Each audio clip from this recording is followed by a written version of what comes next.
Mientras andamos todos distraídos con las riñas en Morena y viendo las intrigas palaciegas, una maniobra de proporciones bíblicas se desarrolla silenciosamente en los pasillos del Poder Judicial mexicano.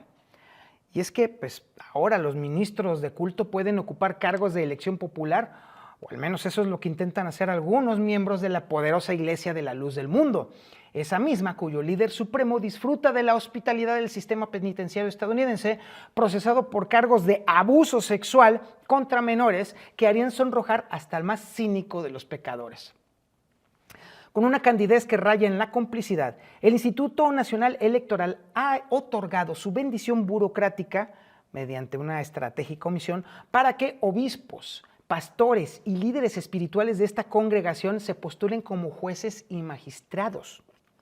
Y todo esto está ocurriendo bajo la mirada distraída de la Secretaría de Gobernación, que parece haber olvidado convenientemente su papel como regulador de las asociaciones religiosas, mientras que los directivos de la Luz del Mundo están repartiendo bendiciones político-espirituales como quien reparte volantes en día de elecciones.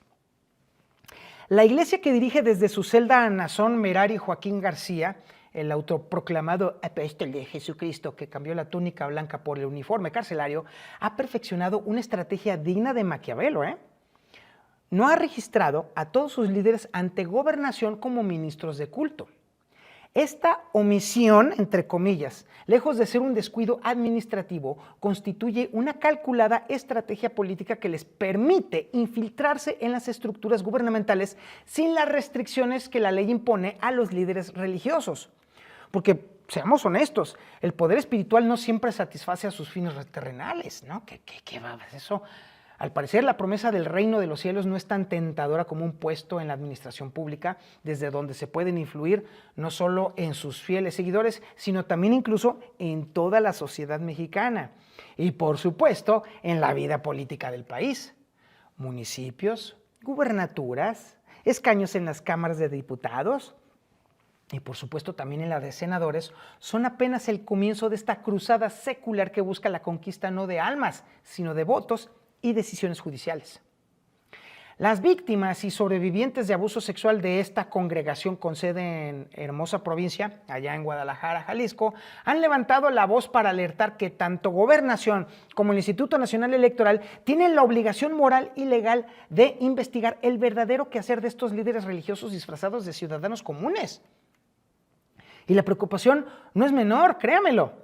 Buscan evitar que personas estrechamente relacionadas con la dirigencia de la Luz del Mundo, como lo son, ahí le van los nombres, Job Daniel Wong Ibarra, que ostenta el cargo de encargado evangelista mientras hace campaña como candidato a magistrado de circuito, sigan escalando en el ambiente político con la misma agilidad con la que escalan en la jerarquía eclesiástica. Ahí le va otro nombre, Madián Sinaí Menchaca Sierra. Y bueno, ese nombre, por supuesto, resulta particularmente ilustrativo en esta santa ambición terrenal. Y es que resulta que es hija del obispo Nicolás Menchaca. Y Nicolás Menchaca es nada más y nada menos que el encargado de la hermosa provincia, que es el epicentro del poder de esta iglesia en Jalisco. Y está haciendo campaña para ser jueza de distrito en materia administrativa. Y mientras tanto, su papá, quien sí está registrado oficialmente como ministro de culto, se dedica a tareas más propias de un operador electoral que de un hombre de fe.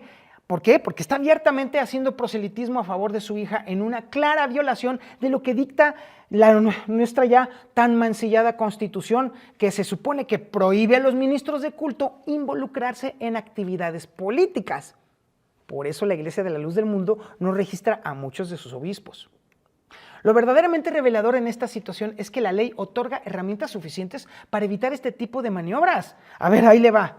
El artículo 12 de la Ley de Asociaciones Religiosas y Culto Público dice clarititito que cuando las iglesias omiten notificar quiénes son sus ministros de culto, se considerarán como tales a quienes ejerzan funciones de detección, representación u organización como principal ocupación. Se lo traduzco al español.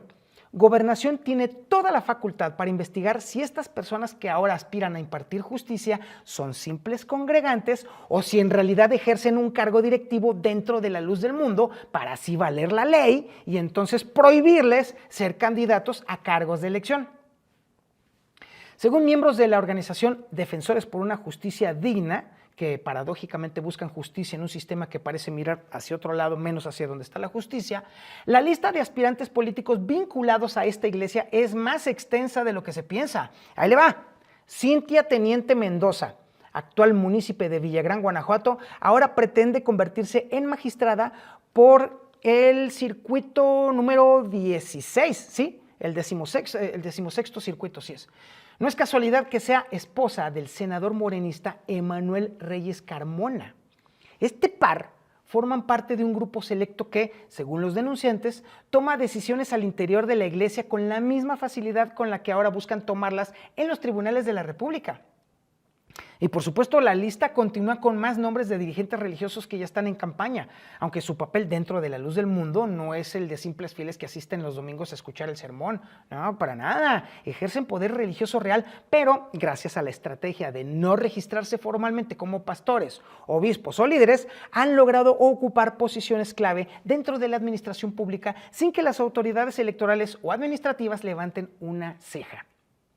Esta infiltración sistemática de la luz del mundo plantea preguntas inquietantes sobre la separación Iglesia-Estado, que supuestamente es uno de los pilares de nuestra república. Mientras el líder supremo de la luz del mundo enfrenta a la justicia estadounidense por delitos que repugnan a cualquier conciencia, sus lugartenientes están avanzando silenciosamente hacia posiciones desde donde podrían influir en la impartición de esa misma justicia, pero en México. Y obviamente uno se pregunta, ¿dónde churros está Gobernación? ¿Dónde carajos está el Instituto Nacional Electoral? Digo, porque aparentemente ambas instituciones parecen practicar la virtud pública de la paciencia mientras los candidatos con sotana invisible avanzan en sus aspiraciones políticas. La omisión en este caso no es solo burocrática, es cómplice. Y no quisiera pensar yo que están haciéndolo todo deliberadamente para que la luz del mundo salga adelante. El fenómeno justamente de esta iglesia representa solamente la punta del iceberg de un problema mayor: la creciente influencia de grupos religiosos en la política mexicana. Es una realidad.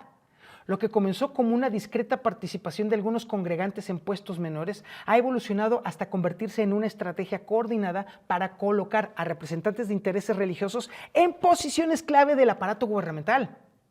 La separación iglesia-estado, principio que en algún tiempo se defendió con sangre durante la Reforma y se consagró en la Constitución, se diluye sutilmente mientras las autoridades miran hacia otro lado.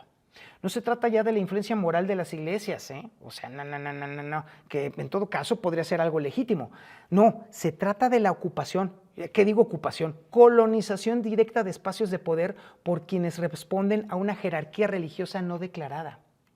El caso resulta aún más preocupante cuando recordamos que el líder de esta organización, Nason Joaquín García, enfrenta acusaciones graves de abuso sexual contra menores en Estados Unidos. Y se lo tengo que repetir porque se lo tengo que repetir una y otra vez.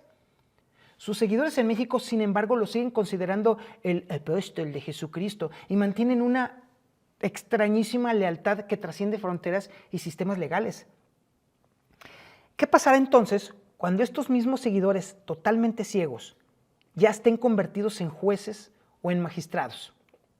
¿Qué pasará cuando estos ciegos deban de pronunciarse sobre casos que afecten los intereses de su iglesia o casos que afecten a su líder encarcelado? ¿Usted cree que va a suceder? Las víctimas y los sobrevivientes de abusos dentro de esta congregación tienen razones de sobra para estar alarmados. Han experimentado en carne propia cómo el poder religioso puede utilizarse para silenciar denuncias y proteger a los perpetradores. Y ahora temen de manera justificada que ese mismo poder se extienda hasta las instituciones del Estado mexicano.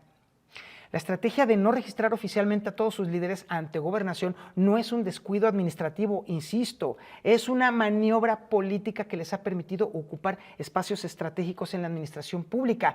¿Por qué? Pues porque por ahí pueden influir no solo en los congregantes, sino que van a influir directamente en decisiones que van a afectar a todos los mexas, pues. Y de verdad, créame, esos candidatos como Job Daniel Gongo Ibarra y Madian Sinaí Menchaca Serra, pues ahí siguen, de hecho ahí en friega con sus campañas, ahí están, abiertamente, sin mayor problema. Y ojalá entonces la Secretaría de Gobernación haga su trabajo, el Instituto Nacional Electoral haga su trabajo. Tienen una oportunidad histórica para reafirmar el carácter laico de nuestras instituciones. Y por supuesto la pregunta es, ¿tendrán el valor de hacerlo o van a preferir mirando hacia otro lado? Pues ya el tiempo lo dirá.